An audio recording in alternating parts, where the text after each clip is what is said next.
자, 오늘 제목 사랑의 계명과 실천은 그랬습니다. 지난주에는 영적 사귐과 자백에 대해서 얘기를 했고 오늘은 바로 이 사랑의 계명으로 들어가는 단계로 진입한 걸 볼 수 있습니다. 그것은 첫째, 지난주에 언급했던 거, 모든 성도는 하나님 앞에서 깨끗해야 된다. 영적 생활이 신령하고 거룩한 삶의 역사로 꾸준히 진행되는 것, 이게 성도가 해야 될 바라는 거죠. 그러기 위해서는 하나님과 끊임없는 사귐이 이루어져야 되고 그 사귐이 이루어지는 과정을 통해서 반드시 늘 자신의 허물을 돌아보면서 자성하고 고백하고 그것을 하나님 앞에 사함을 받는 은혜 역사를 이루어가는 것, 그게 성도가 해야 될 바라는 거죠. 아주 당연한 얘기입니다. 왜 그러냐면 복을 받을 수 있는 그릇이 먼저 깨끗하게 준비가 돼야 하나님 은혜를 담을 수 있지 않겠어요? 그러니까 항상 영적 생활에서 중요한 건 하나님, 내가 부족했던 점을 늘 돌아볼 수 있는 그런 의식이 늘 항상 준행이 돼야 된다, 이렇게 말할 수 있어요. 그 영적 상태에서 거룩함을 먼저 항상 일정하게 유지하면 하나님 은혜의 역사는 내 삶 속에 역사하는 일에 부족함이 없습니다. 그래서 지난번에 언급했던 이 자백의 역사에 대해서 그게 중요한 거예요. 이제 그런 다음에 우리가 해야 될 두 번째 주안점이 어디 있느냐, 그걸 이제 볼 텐데요. 자, 여기 한번 명제를 한번 보세요. 하나님을 섬기는 성도의 영적 삶이란 저마다 고유한 현실이야. 다 현실이 다르죠. 같은 시대에 살면서도 사는 형편은, 그 현실은 다 다릅니다. 달라요. 그러니까 그 살아가는 각자의 현실 속에서 매일은 날마다, 매방이라는 뜻이 되죠. 어느 곳을 행하든지 이런 뜻이에요. 곳마다 이런 뜻이죠. 매사, 무슨 일을 만나든지. 그러니까 흔히 하면 날마다, 곳마다, 일마다 이런 뜻이에요. 그런 것에서 늘 영적 상태가 가지런하게 잘 정도돼서 관리되는 것, 하나님과 긴밀하게 소통할 수 있는 영성을 가지고 사는 것, 이거 매우 중요합니다. 중요해요. 요즘은 다 핸드폰을 가지고 다니는 시대니까요. 우리나라는 그런 문제가 큰 문제가 없습니다만 어디 가든지 다 소통이 됩니다. 근데 혹 신호가 잡히지 않는 곳이 있을 수도 있거든요. 그럼 깝깝하고 걱정거리가 생기잖아요. 요즘은 그렇습니다. 어디든지 땅속이든지 지상이든지 하라든 간에 항상 연결성을 갖는 거, 이걸 굉장히 중시 여깁니다. 한 가지예요. 우리는요, 하나님과 늘 연결된 상태를 유지하는 것, 그걸 신령한 영성이라고 해요. 언제든지 하나님과 소통할 수 있는 것, 필요를 구할 수 있는 것, 하나님 옆에 고백할 수 있는 상태가 늘 유지된다는 걸 말하는 거죠. 그 다음에 여기 보면 정대하다고 그래서 정대. 그러니까 모든 사실에 대해서 바람직한 분별력을 가지고 있는 건강한 인격 상태를 말할 때 정대한 이성이다 그래요. 세 번째가 순전한 품성이야. 무엇이든지 최선을 다해서 진실성 있게 열의를 가지고 있는 그런 성품. 이걸 우리가 하나님을 섬기는 생활에서 늘 유지하는 것 매우 중요합니다. 어려운 얘기지만 우리가 어떻게 하면 하나님 앞에 반듯하게 살 거냐 그랬을 때 이겁니다. 신령한 영성, 정대한 이성, 순전한 품성으로 반듯하게 늘 준비 상태가 되어 있는 것. 이는 대신관계에서 언제든지 하나님의 뜻과 내 뜻이 동감이야. 억인일치가 된다는 뜻이에요. 동화, 그 하나님의 뜻을 따라서 내 마음이 합하여지는 걸 말하는 거예요. 그러고 나면 하나님의 은혜의 섭리가 내 삶 속에 늘 동행하는 줄로 믿습니다. 그걸 기본으로 해서 그게 이제 우리의 개인 저마다의 영적인 무장 상태죠. 오늘 말씀은 이제 그 다음 단계로 넘어가요. 대인관계입니다. 다른 사람들과의 관계에서 우리가 이걸 반드시 유지한다고 할까요? 구가하는 것이 성도의 몫이라는 거예요. 여기 보세요. 인내한 유하라고 그랬어요. 유하. 이 유자가요, 용서할 유자거든요. 무슨 얘기냐면 어떤 사람이든지 내 마음에 수용하고 받아들일 수 있는 넉넉한 마음을 말해요.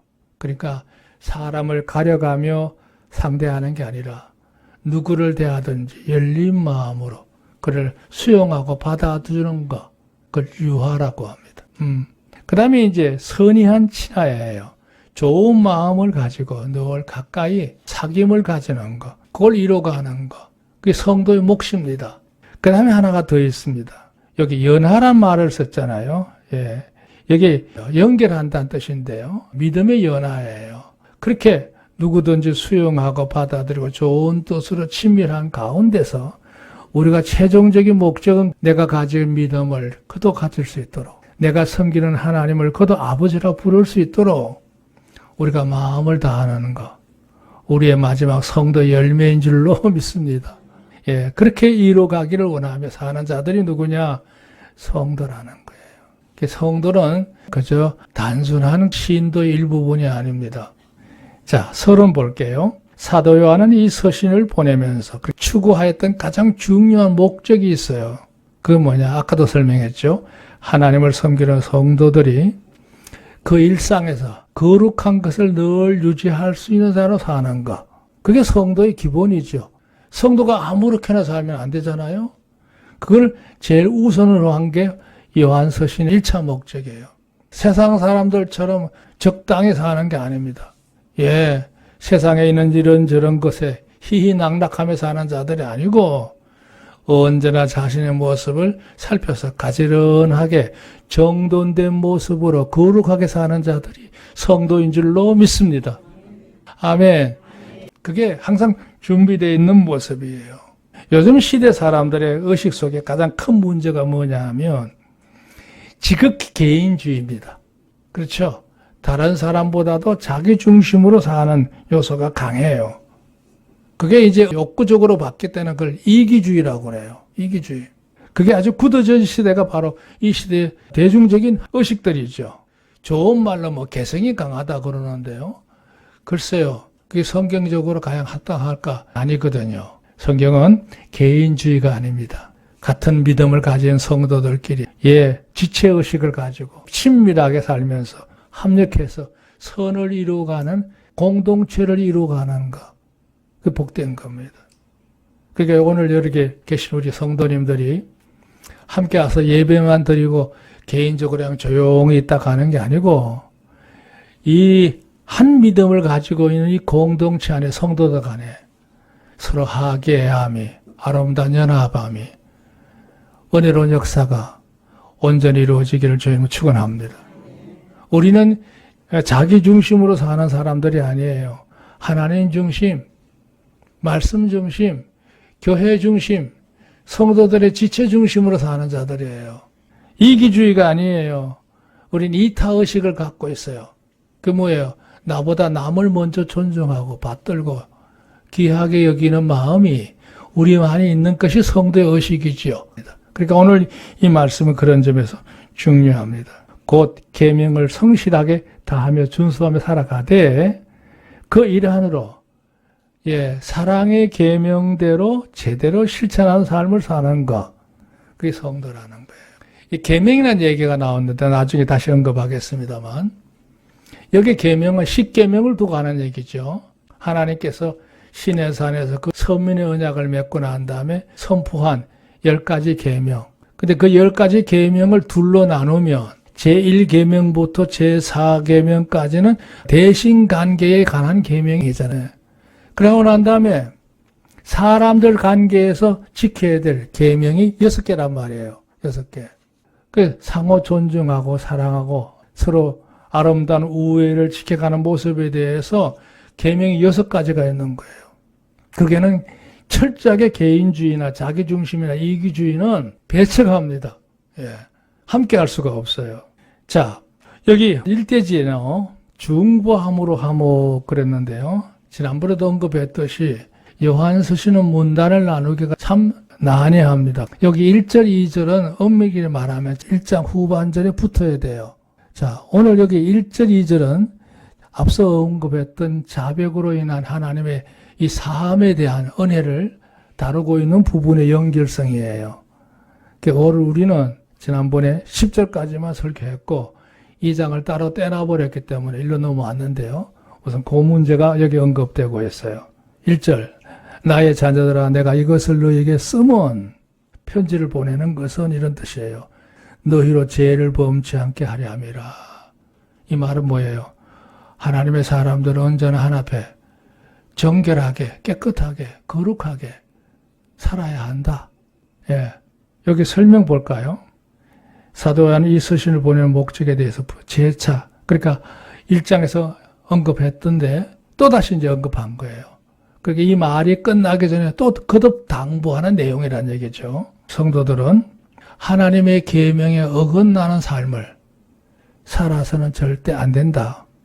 그게 완전할 수는 없겠지만 혹 잘못을 저질렀다 할지라도 언제든지 영적 시간을 통해서 자백하고 사함을 받아야 된다.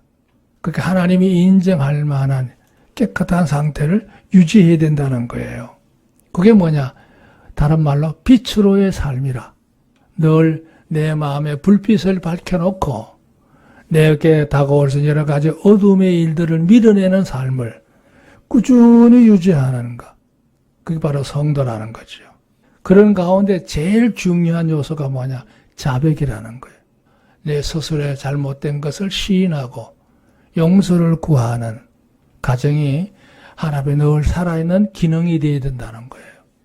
그렇게 되면 그런 일이 계속 진행이 되다 보면 나도 모르는 사이에 내 삶에서 범죄하는 삶을 이탈하는 삶에서 밀어내는 작업이 더 원활해지기 때문에 거룩한 단계로 나도 모르는 가운데 성장한다는 얘기예요. 그런 점을 여기서 얘기하고 있습니다. 하반절, 만일 누가 죄를 범하면 아버지 앞에서 우리에게 대언자가 있으니 곧 의로우신 예수 그리스도라 그랬어요. 여기 대언자란 단어는 요즘 용어로는 변호사입니다. 변호사. 뭐 중보자 이렇게 말하기도 하는데요. 나를 대신해서 내 상황을 설명해 주는 사람. 예수님을 우리의 중보자이기도 하고 요즘 말로 변호사입니다. 내가 어떤 죄를 인정을 하고 용서를 구하면 나를 대신해서 예수님께서 하나 앞에 이 모든 것에 대해서 용서를 구하는 그 일을 진행하신다는 거예요. 할렐루야. 여러분은 국선 변호사가 아니고 천성에 있는 변호사를 두신 줄로 믿습니다. 그러니까 우리가 비록 일일이 낱낱이 다 구하지 못해도 잘못된 의식을 느끼면서 용서를 구하면 단 몇 마디라도 이미 주님은 우리 형편을 다 아시기 때문에 그 모든 정황에 대해서 세세하게 대변하실 수 있는 대언자가 되신 줄로 믿습니다. 여기 2번 설명도 볼까요? 우리가 만약 범죄를 하였다 할지라도 사함받을 길이 있다는 것이 참 중요하죠.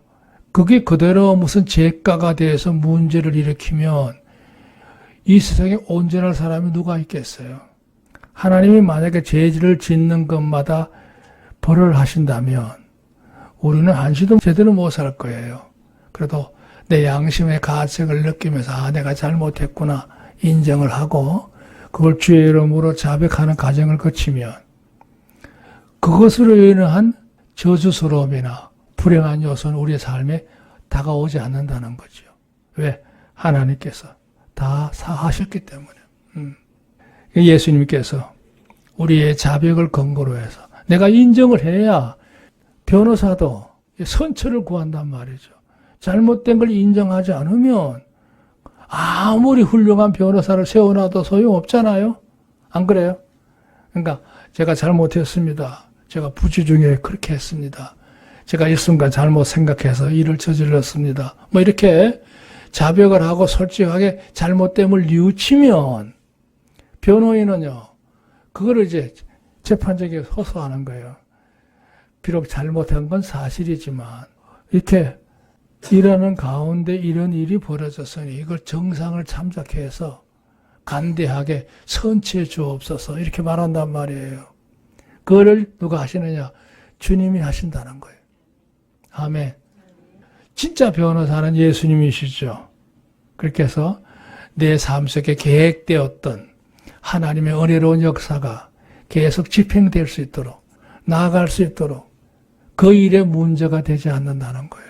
그러니까 우리가 입을 다물고 인정하지 않고 안악하게 버티면 누가 손해냐? 우리가 손해예요. 그러니까 하나님은 우리를 향한 은혜로운 계획들이 진행되는 겁니다. 사랑하는 여러분, 우리가 살다 보면 이런저런 일을 많이 만나는데요. 우리가요, 하나 앞에 늘 자백하는 마음으로 살면 나를 향한 하나님의 은혜의 역사는 멈추는 것이 아니라 계속 진행인 것을 믿습니다. 계속 진행됩니다. 자, 2절. 저는 우리 죄를 이해한 화목제물이니 우리만 이해할 뿐 아니야 온 세상의 죄를 이해하심이라. 이거 의미 있는 말인데요. 여기 산문으로 한번 보겠어요. 이러한 일들이 가능한 것은 예수님께서 십자가의 못을 달아가셨잖아요. 그건 우리만 이해한 게 아니잖아요. 예수님의 대속의 십자가의 그 죽으심은 우리 세상에 사는 모든 만인을 위한 구원의 길이 열려있는 줄로 믿습니다. 모두를 위한 길이란 말이죠. 그러니까 누구든지 예를 불문하고 주의 이름으로 자백하면 하나님의 은혜로운 역사는 그 인생에게 그대로 진행형이 될 줄로 믿습니다. 이게 중요하죠. 자, 오늘의 본론에 이제 들어갑니다. 두 번째 대지 보세요. 준수함으로 성수 그랬는데요. 자, 3절 보세요. 우리가 그의 계명을 지키면 이로써 우리가 저를 아는 줄 알 것이요 그랬어요. 그리고 4절 저를 아노라 하고 그의 계명을 지키지 아니하는 자는 거짓말하는 자요 진리가 그 속에 있지 아니하되 그랬거든요.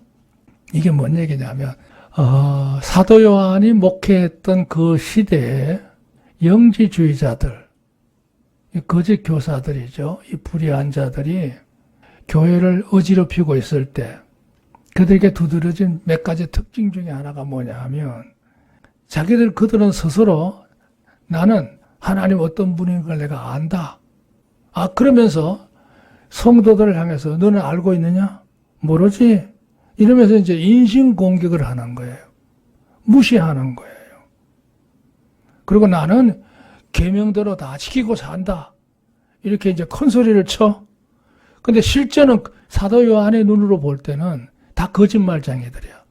하나님을 제대로 아는 자도 아니고 계명을 제대로 지키고 사는 사람이 아니라고 하는 것을 이제 입증하는 말이에요. 이 말이. 여기 설명 볼까요? 하나님을 제대로 섬기는 자들의 기본적인 특징은 그렇죠. 마음을 다해서 계명을 이렇게 준신한다 그래서 준신, 쫓을 준자거든요. 따라간다 이런 얘기인데요. 여기 뒤에 믿을 신자를 하나 놨잖아요. 하나님의 말씀을 그대로 믿고 따라가요. 그게 준신이야. 그러니까 하나님을 제대로 섬기는 사람들은 믿음을 가지고 하나님을 따라갑니다. 뭐 의아심이나 여러 가지 인간적인 선입관을 가지고 따라가는 게 아니고 온전한 마음으로 따라가요. 그게 준신이에요. 준신이 있으니까 자연히 그다음 뭐예요? 지킬 숫자죠. 그대로 쫓고 지켜갑니다. 그 말씀대로 산다는 뜻이에요. 뿐만 아니라 준양을 했어요. 그 깨달은 바를 내 마음에 새겨서 내 자신을 변화시켜가는 상태를 말해요. 내 양식이 하나님의 모습으로 변화돼가는 모습, 성화를 의미하는 거죠. 그렇게 사는 것이 정상인 거예요. 그러니까 왜? 하나님을 내가 바로 알고 깨닫고 보니까 하나님 말씀대로 살아야겠다고 하는 열망이 우리 안에 생기게 되잖아요. 그게 당연한 거란 말이죠. 그렇게 될 때 뭐가 이루어지느냐? 우리 안에요. 하나님이 어떤 분이시고 내가 누구인지를 바로 알기 때문에 이 관계의 의식이 정립이 되거든요. 이 관계의 의식을 뭐라고 하느냐? 자아 정체성이라고 그래요. 일반인자들도 사람들에게 자아 정립이 중요하다 그런 얘기를 많이 하거든요. 그런데 중요한 점은 하나님을 제해놓고 자아 정립은 없습니다. 그건 가설일 뿐이에요. 진짜 제대로 자아 정립이 되려면 이 세상에 창조자이신 하나님을 알고 그 창조에 의해서 지원받은 나라고 하는 존재, 인간을 알 때 자아 정립이 비로소 정립이 되는 거란 말이에요. 어쨌든 그게 확립이 돼야 돼요. 그렇게 되면 사람의 마음속에 그 마인드가 말이죠. 의식이 기본적으로 내가 최선을 다해서 성실하게 살아야겠구나. 거룩하게 살아야 되겠구나. 많은 사람들이 하나님의 마음을 베풀며 살아야 되겠구나. 이게 제대로 자아 정립이 된 사람들의 의식 속에 가져지는 모습이에요. 근데 아무렇게나 살아, 자기 욕심대로 살아, 내 개성을 주장하면서 내 자존심을 내세우면서 살아. 그러나 아직 그는 하나님을 못 만난 사람이에요. 하나님을 제대로 모르는 사람들의 모습이에요. 그러니까 그렇게 살면서도 성도들을 괴롭히고 힐난하고 방해하고 미혹하는 거짓된 교사들. 그건 진짜일까요? 가짜일까요? 가짜란 얘기예요. 지금 그 얘기를 여기서 하고 있는 거죠. 그들은 다 거짓된 자들이다. 내가 보아하니 내가 판단하건대 저들은 아직도 하나님을 제대로 모르는 사람들이다. 계명을 지키겠다고 한다 하나 율법으로는 지킬지 몰라도 실제는 그 정신을 모르고 그냥 그 계명만 알 뿐이다 말이지. 그들이 진정한 선생들이냐? 아니라는 거죠. 그러니까 그들의 거짓된 그들의 말에 속지 말라. 그 얘기를 좀 여기서 하고 있는 거예요. 그게 오늘 여기 본문에도 역시 영지주의를 의식하고 설명하는 거예요. 1세기 후반부터 영지주의가 생기기 시작해서 5세기까지 전성기를 이루게 되고, 근데 그 흐름이 그걸로 끝났느냐? 지난주도 얘기했죠. 아닙니다. 지금도 여전히 영지주의 사고방식, 의식이요. 큰 집단을 이루고 있죠. 있습니다. 여기 관계된 거 얘기하면 진짜 어마어마합니다. 자, 문제는 5절, 6절이에요. 누구든지 그의 말씀을 지키는 자는 하나님의 사랑이 참으로 그 속에서 온전케 되었나니 이로써 우리가 저 안에 있는 줄을 아노라.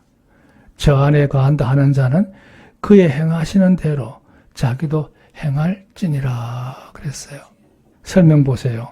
하나님에 대한 경외는 다른 거 아니에요. 그 말씀대로 살면 되는 줄로 믿습니다. 그러면서 하나가 영적인 교제를 잘 이루어가는 것. 여러분 개인적인 기도 생활도 포함됩니다. 찬송하는 것도 마찬가지예요. 그러면서 하나님이 베푸신 은혜를 내 일상생활 속에 늘 느끼면서 누리면서 살아가는 거예요. 그게 영적 생활이에요. 그래야 되는 거는 뭐예요? 우리 안에 믿음이 커지게 되고 하늘의 소망이 단단해지게 되잖아요. 그런데 그게 정상인데요. 여기 보세요. 하나님의 말씀을 등한히 하게 되면 뭐냐? 그런 여전히 하나님을 제대로 알지 못하는 대로 사는 사람들이 많다는 거죠. 그러니까 신앙의 이력이 높은 건 좋지만 하나님을 깊이 알아가는 영적 생활로 여러분의 삶이 잘 가꾸어져 가기를 주의 이름으로 축원합니다. 이게 무엇보다도 중요하다는 얘기예요.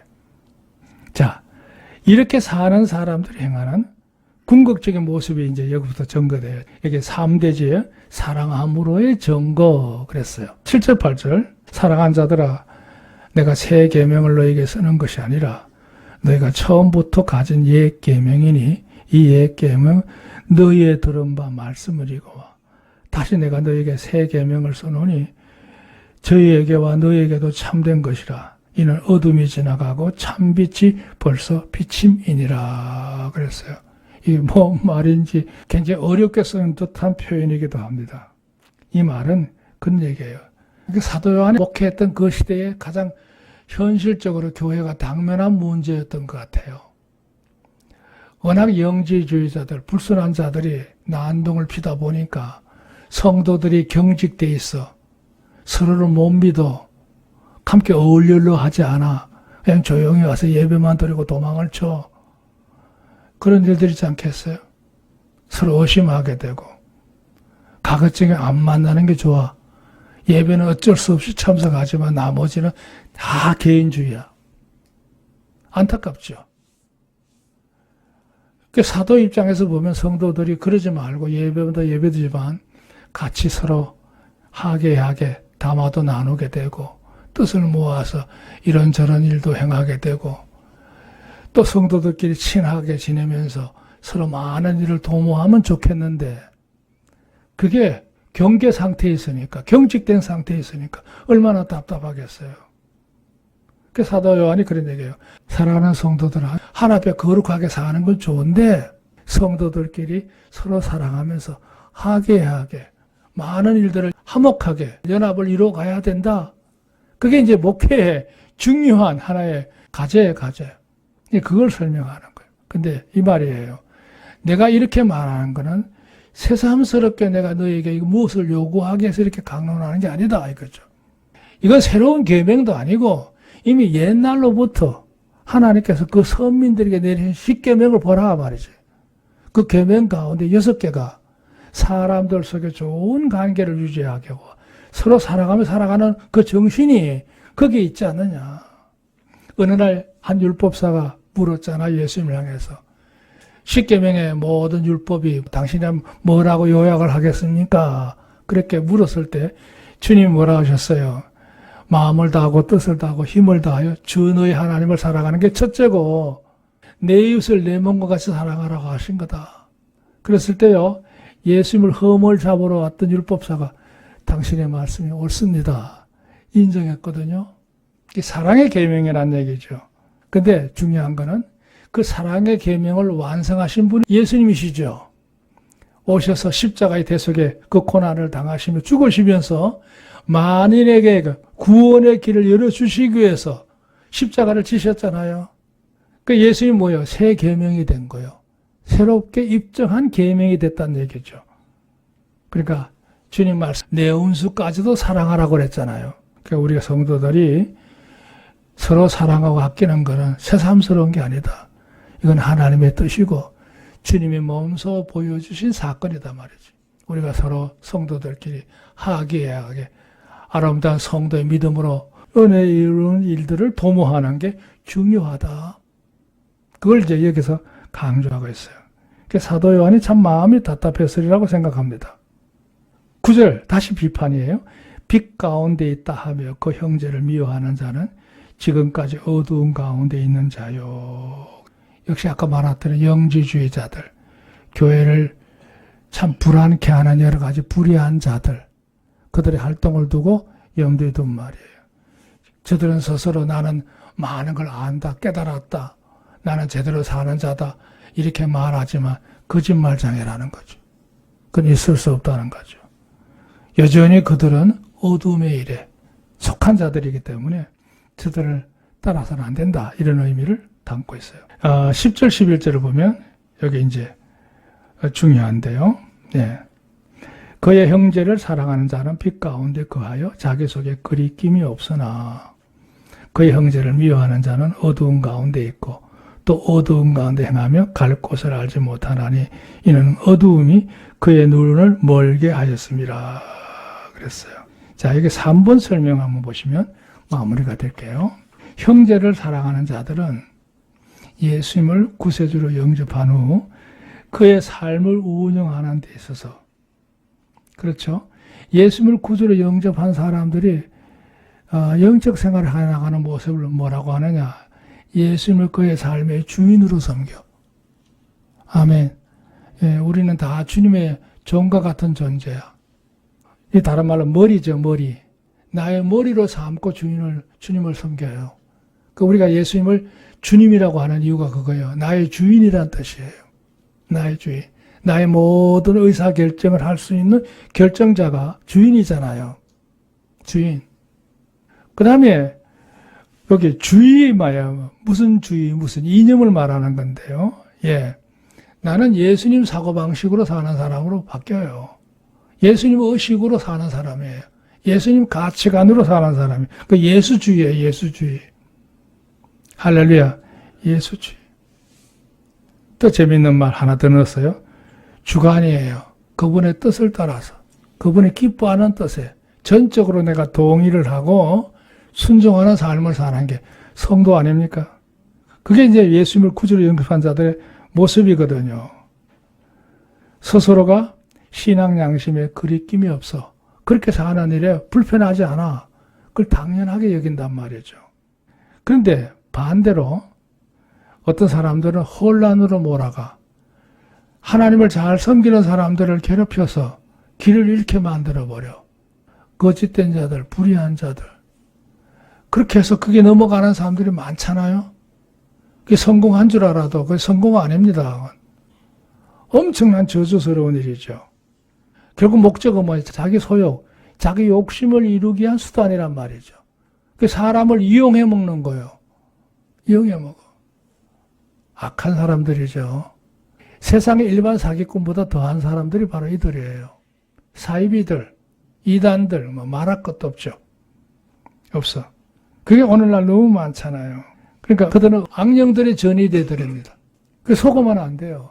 그들은 앞으로 살면 어떻게 될까 여기까지 요약했어요. 그들은요, 그 일생 방자하게 살아요.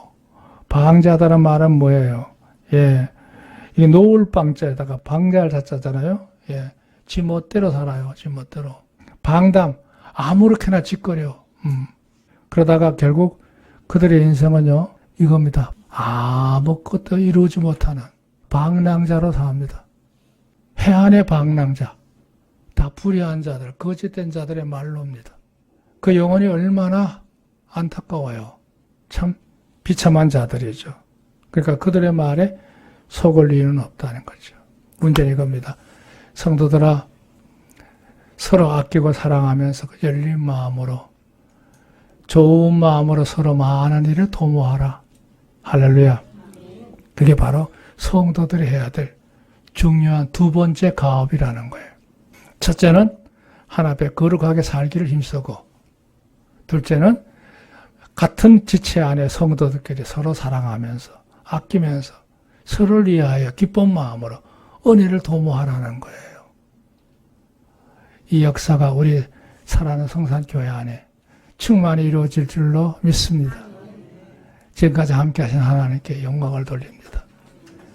여러분의 삶의 은혜가 늘 충만하기를 주님으로 축복합니다.